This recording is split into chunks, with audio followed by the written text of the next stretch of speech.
Welcome to this Tutor to You Sociology topic video for GCSE Sociology.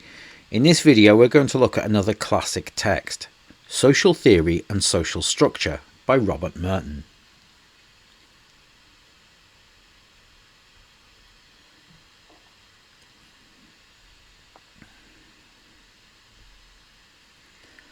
Robert K. Merton was a famous sociologist who made significant contributions to the field of sociology. One of his key works is Social Theory and Social Structure, which he published in 1938. Merton's perspective is rooted in structural functionalism. This sociological approach looks at society as a complex system, with different parts that work together to promote stability and order. Merton was particularly interested in understanding how different parts of society fit together, and how they can sometimes lead to problems like crime and deviance. A central idea in Merton's work is his strain theory, which explains why people might turn to crime. According to Merton, society sets cultural goals like wealth, success, and power that everyone is encouraged to achieve. However, not everyone has equal access to the legitimate means, like education and jobs, to achieve these goals. This discrepancy creates a strain or pressure. When people are unable to achieve these goals through acceptable ways, they might turn to crime or deviance to reach them.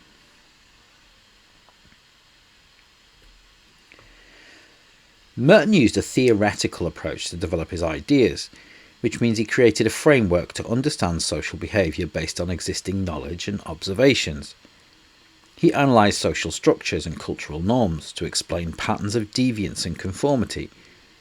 Instead of conducting direct experiments or surveys, Merton's methodology involved interpreting existing data and sociological research to build his theories. By examining how society is organised and the expectations it sets for individuals, Merton could explain why people act out in ways that go against social norms.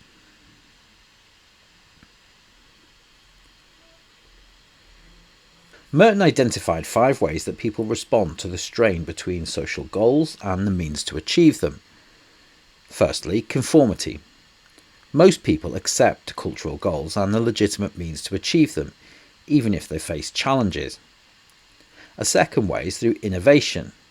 This is where some people accept the goals but use illegitimate means, like theft or fraud, to achieve them because they lack access to the legitimate means.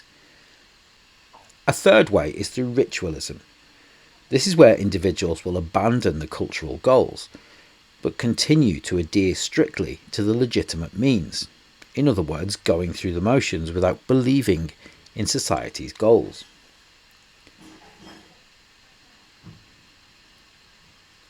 A fourth way is retreatism.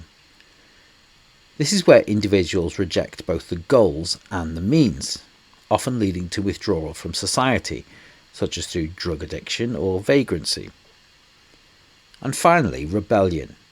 Some individuals will reject both the existing goals and means, but will replace them with new ones, aiming to create a different kind of society. Merton also highlighted that American society in particular places a high emphasis on success and wealth, which often overshadows legitimate ways to achieve these goals. This imbalance creates a higher likelihood of strain and thus higher rates of deviance and crime. Merton also expanded on Emile Durkheim's concept of anomie, which means a state of normlessness. He argued that anomie occurs when there is a disjunction between social goals and the means available to achieve them, leading to higher levels of deviance. Merton's work has faced several criticisms. Some critics argue that Merton's strain theory primarily focuses on the lower classes, suggesting that they are more prone to crime due to the lack of access to the legitimate means, and this overlooks deviant behaviour in the middle and upper classes like white-collar crime. Other sociologists believe Merton places too much emphasis on economic success as a cultural goal, neglecting other motivations behind deviant behaviour, such as thrill-seeking or peer pressure. Merton's theory has also been criticised as being deterministic, implying that people are almost bound to turn to crime if they experience strain.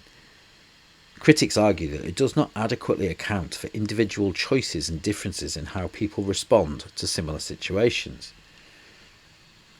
And Merton's theory has been criticised for not considering how gender and race might affect the experience of strain and access to legitimate means. Different groups face different kinds of pressures and obstacles which can influence their behaviour in varied ways. Society has also evolved since Merton developed his theory, and other critics argue that strain theory may not fully apply to contemporary social dynamics, where the sources of strain and social goals might have shifted. Robert Merton's social theory and social structure and his development of strain theory offer a significant understanding of why people might turn to crime when they face pressures from societal expectations and limited opportunities. By analysing the strain between cultural goals and the means to achieve them, Merton provided a framework to understand different forms of deviant behaviour. Despite its criticisms, strain theory remains an important tool in the study of crime and deviance, highlighting the impact of social structure on individual actions.